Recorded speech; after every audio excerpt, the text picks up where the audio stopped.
let's take a look over at this board.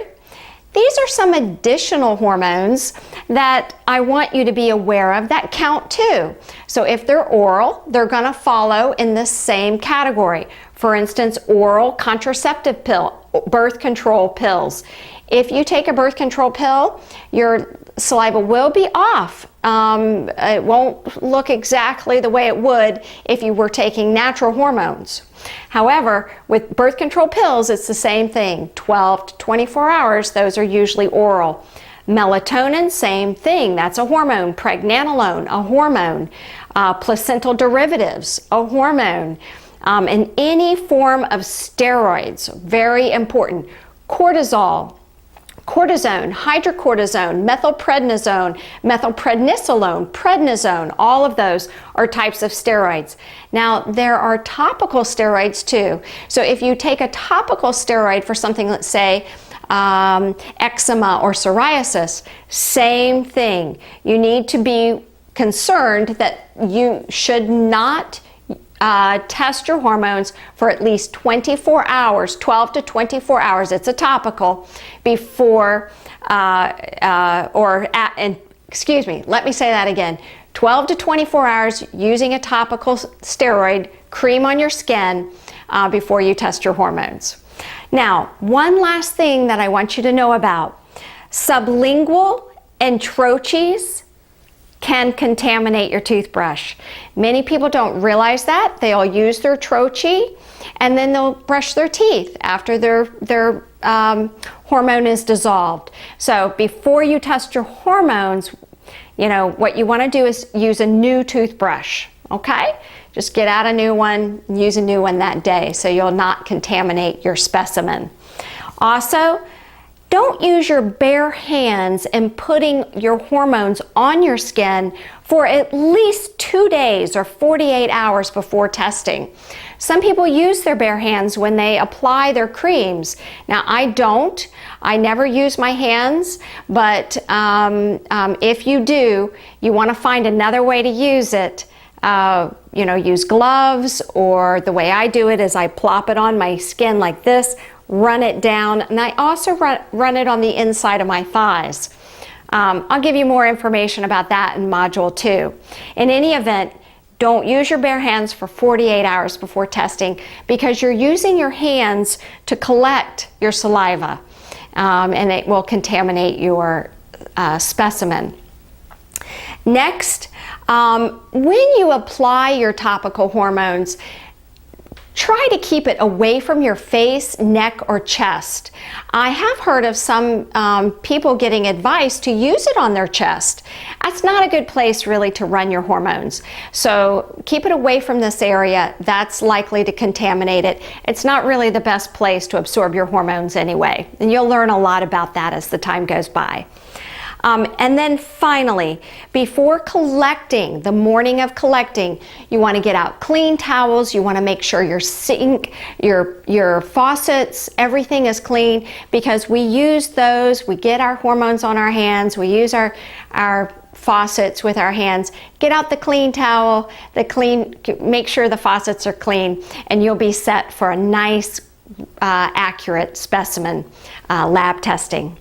Now let's take a look back down one more time at this table, and what I want to show you is the form. This form is pretty self-explanatory, but I want to make sure that you do realize that this section is here for you.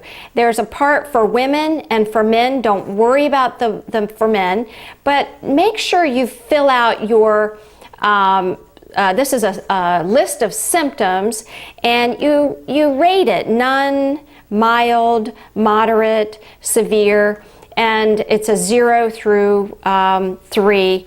And that's important because that tells us a lot later on that I'm going to show you.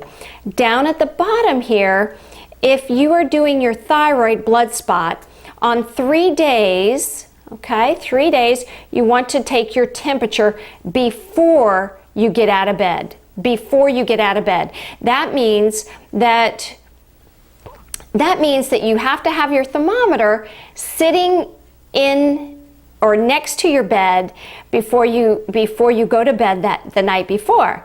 If you have the old-fashioned thermometer like I do, then you want to shake it down to 95 degrees and then take your temperature before you even get out of bed. If you have the electronic kind, don't worry about it, and just record your temperatures for us. That gives a little bit more information. Now, on the back side, gives you a section to list all your different medications, hormones that you're taking right here. And here is the times of day. If you're doing 4-point cortisol, you'll have 4 of them. The times of day that you actually took your saliva. And over here is the time of day that you took your blood spot testing. This is just simply what tests you want. For instance, if you are doing both saliva and thyroid, there are the different panels that you have seen on the plans that I sent out earlier. The Comprehensive Female Profile 1 is the diamond plan that I was recommending.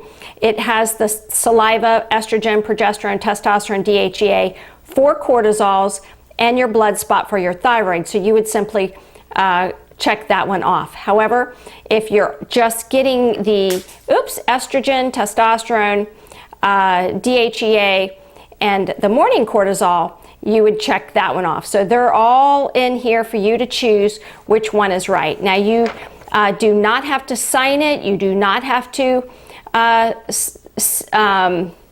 worry about anything further there. And then you fold it up. You make sure that that's all done. Please make sure that your name is on the tubes, on each and every tube. It's going to have a place for your name, date, and time of collection. You put them back in these little plastic bags, okay? And same on your blood spot. There's a place for your name, the date of collection, and the time. You open up your little kit. Everything fits nicely back inside. Blood spot, your paperwork.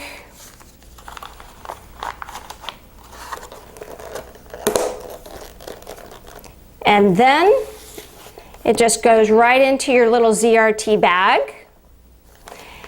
Once you get it in your bag, you put your label right on top and drop it off into your nearest UPS drop box. And that's all there is to it. And then, of course, info@drkarenleggett.com if we can be of any assistance for you. Have a wonderful, wonderful day.